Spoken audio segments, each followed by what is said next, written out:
Hey, this is Butch Vig, and you are listening to Josie's Top 20, produced by Butch Vig. That would be me. I took piano for about 5 or 6 years, and then I decided I wanted to play drums. And my mom said, if you promise you'll keep playing piano, which I did, then I broke the promise. And as soon as I got into drums, I just went full bore into rock and roll. And sadly, I wish I would have kept piano up. I can still play a little bit, but enough to get by in the studio. But once I started playing drums, it was full bore into rock and roll. So when you were 16, what did you predict your life would be like now?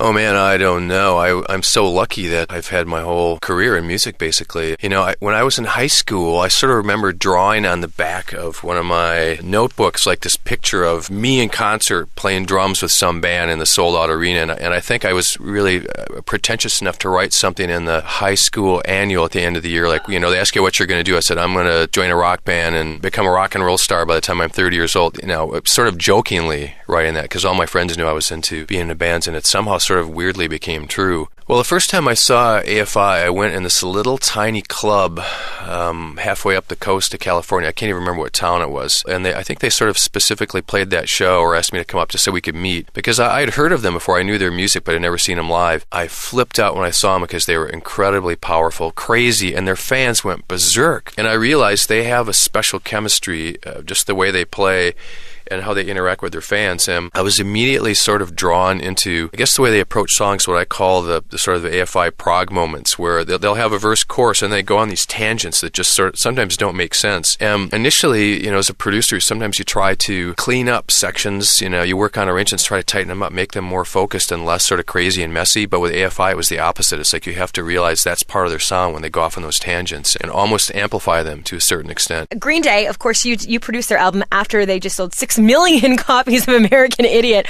What's the pressure like there? We felt immense pressure making 21st Century Breakdown. It's one of the longest record projects I've worked on. I think it was about 13 months. Half of that was pre-production, just rehearsal time and demos and rehearsal time and hanging out. Sometimes I would go in the studio and just sit on the floor with Billy, and he would write out lists of the songs and ideas with arrows pointing in words, and like, what does this mean? How does this work with this? And they were in a real conundrum to a certain extent because they were trying to figure out what to do. Do we make another epic sounding record? Do we go back to our roots and make a punk record? Do we make an acoustic record? Do we write pop songs? And I, for one, did not want to see them go backwards. I think by doing American Idiot, they had sort of raised the bar, and I wanted to try and raise the bar even a notch higher if we could. So I kind of encouraged them just to keep writing. That's why it took so much pre-production. The recording process actually went pretty fast. They're really badass players. They're really good. And Billy, when he does vocals, he does like 2 or 3 takes, and that's it. It's done. Smart is being closed down. It's still sort of open, but a couple years ago, Steve and I sort of started decommissioning it. Part of it's that we're never there. So I live in Los Angeles now, and I started bringing some of the gear out. It's kind of, the studio's still there, but it's very skeletal now. And part of it's just because of the nature of the business and because people can record their laptops for free. It's hard to even get a band that wants to come in and spend, you know, a couple $100s a day in the studio when they can do it for free in their laptop. So, but man, we had a 25-year run there. I can't be too, I'm not going to be too sad and nostalgic. It was a great studio. So when you had Smart Studios and you had a lot of indie bands, I know you mentioned in other interviews that you did a lot of sub pop bands and a lot of them were indie, and you had 3 or 4 days just to record an album, get it in, get it out. How did that transfer from Butch Vig now? Butch Vig, biggest producer in the world. Where did you get your break from?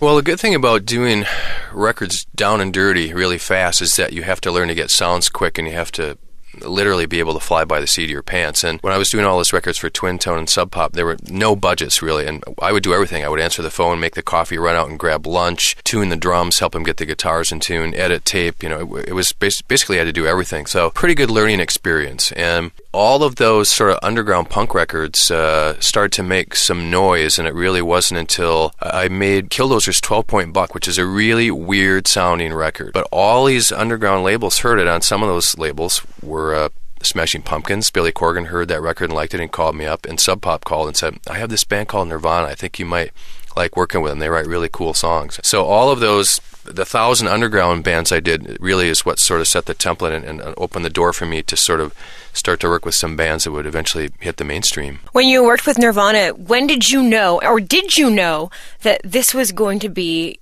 an album that defined a genre? I had no idea how critically and commercially successful Nevermind was going to be, but I knew the record was really strong. I mean, I knew it because when I sort of finish a record, if I keep listening to it a lot, that means it's really gotten into my system and there's something about it. But the people around me who I was playing it for would start to freak out and they go, "Oh my God, you know how good this is?" I'm going, "Yeah, it's pretty good." And they kept saying, "No, do you know how good this is?" I remember I had a barbecue. Billy Corgan was back up at Smart and Madison on the 4th of July doing some B-sides, and we were talking about getting ready to do Siamese Dream. And I played a bunch of people, Nevermind, on my boombox out in our backyard barbecue. There were like 30 or 40 musicians there, and everybody stopped talking and crowded around the table, listened to the record all the way through on a cassette. And when it was done, there was a silence, and somebody said, "Play it again." And I just rewound it and played it again. And then after the second time through, everybody was like, "Oh my God, this is going to change your life." And I was like, "Really?" And I guess I was too close to it. I knew, as I said, I thought it was a great record, but you just have no idea it's just going to go off the charts like it did. Well, Kurt did not like overdubbing anything because he thought it was fake to his punk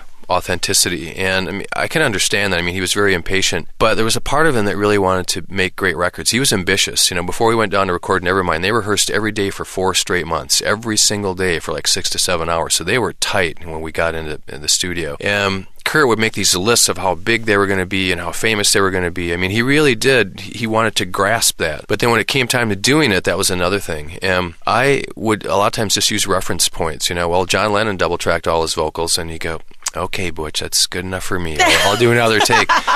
Something in the way was more difficult because we tried to track that with the full band, and we spent an afternoon trying different approaches, and after about the 5th or 6th take, Kurt went nuts. He threw his guitar down, picked it up, went over, kicked the drums, he started screaming, and they went into that song that's the end of Nevermind, Endless Nameless, the song that just goes off on the end. And I've never seen someone so insanely filled with rage and anger and just ready to explode. I mean, the veins in his neck were popping out. He screamed so hard he lost his voice and smashed his guitar at the end and then just walked out of the studio. I didn't even know what to do. Luckily, the tape had been rolling. And I looked around, I looked at the assistant engineer and said, "Well, I guess that's the session for today." And then I'm like, "Oh man, I have to find another left-handed guitar." That was the only one we had in the studio at the time. When he came in the next day, he sat down in the couch in the control room and he said, "I think the song needs to sound like this." And he started playing it on his 5-string acoustic. He had this really old beat-up acoustic that he never tuned, and it wasn't tuned to E or D. It was sort of between them. It was so quiet.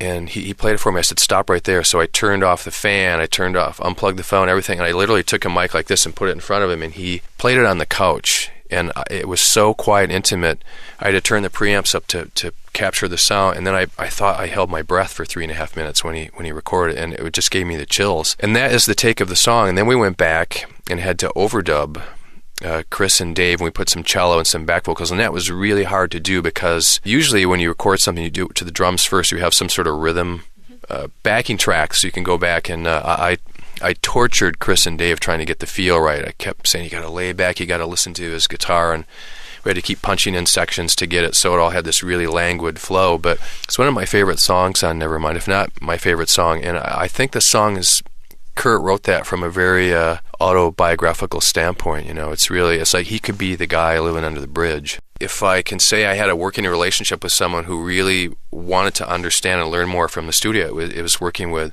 Against Me on New Wave and White Crosses. And I guess if there's a producer band, sort of being a mentor and a student or whatever, it really was a great experience. I don't know if you've seen them play live. They are absolutely amazing, incredible. They're on fire. To me, they should be as big as the Clash. Completely They're agree with you. Awesome live. So if you haven't seen them yet, you got to go catch them on tour. They're incredible. Tom now goes by Laura Grace, and in a way, I was shocked when Tom told me that, but not shocked because he's always gone to the beat of a different drummer. He's one of the most passionate, intense people I've ever worked with. I love him. I love her to death. I really do. And those 2 Against Me records I made are some of the funnest albums I ever made. Muse are possibly the most badass musicians I've ever worked with, and they're proper English gentlemen. They're super sweet, super nice guys. Kind of shy almost, for when you see them on stage and they're this amazingly massive, huge sound. It was an awesome time working on that track for Twilight, and I was kind of blown away by how they are able to sort of just, they've gotten so massive. When you worked with Krista and Dave Grohl, what was it like without Kurt? You worked, of course, with Wasting Life for the Foo Fighters. How did that feel? Pretty special moment, really.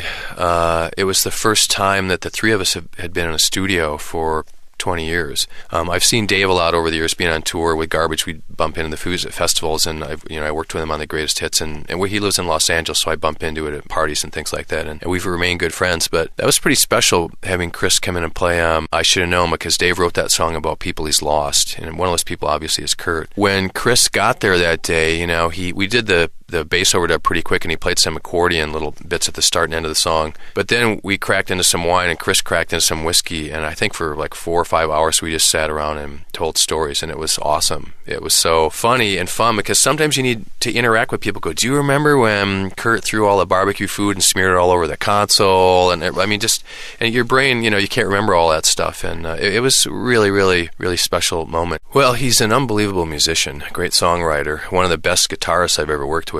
And he's very driven. I think a lot of people misunderstand him because he sometimes comes off as being complicated in the press.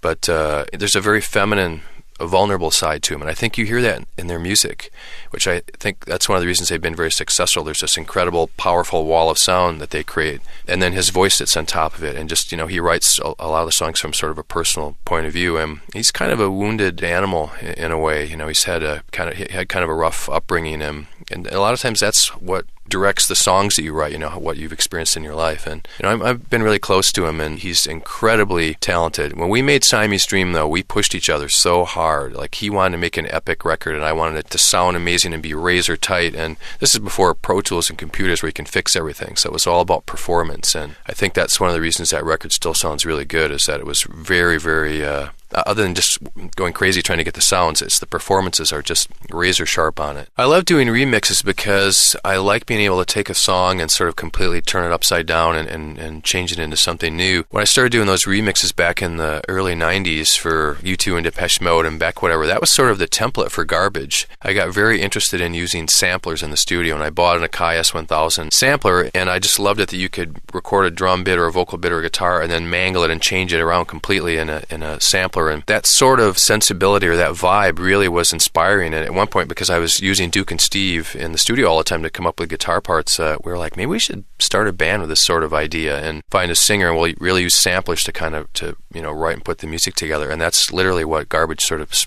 came from. We first heard of Shirley when Steve saw 120 Minutes. They played her video once with her band Angelfish, Suffocate Me, and Steve happened to see it that night, like at 1 in the morning, and he came in the next day and said, I think there's a singer who could be really cool. And we tracked her down and called her up, and I think she was dubious of getting together with these three producers, and it probably sounded like a really pretentious, pompous thing to do, but she was interested. So we flew over to England and set up a time to meet her. We met at this posh hotel, sat down, and we had lunch, and for I think 2 or 3 hours we just talked about music, and we loved her right away. She was funny and disarming and intense, and I think she liked us too. And we were kind of like, okay, cool. Why don't you come to Madison and we'll try this out? And I went back to the hotel, and I was going out to meet some producers like Flood and Alan Mulder, other people I know who live in London, and to just go out and have a geeky dinner thing, talk shop and whatever.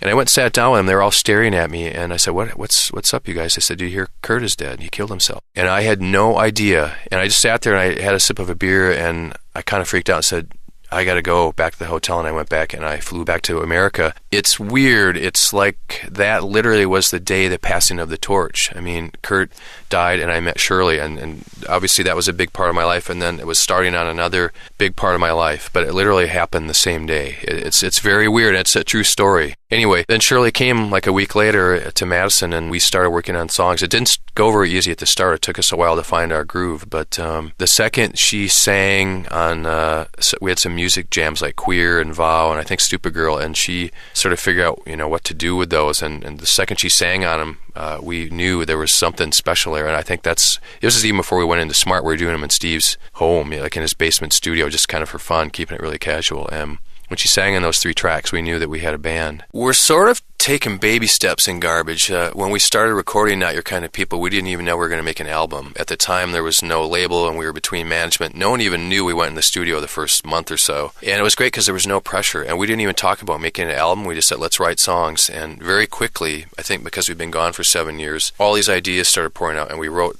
a lot of songs really fast. And once we kind of had the core of the songs getting ready to be mixed, that's when we started talking about putting an album out and touring. And honestly, I think we're all really jazzed. I also think we're playing really well right now.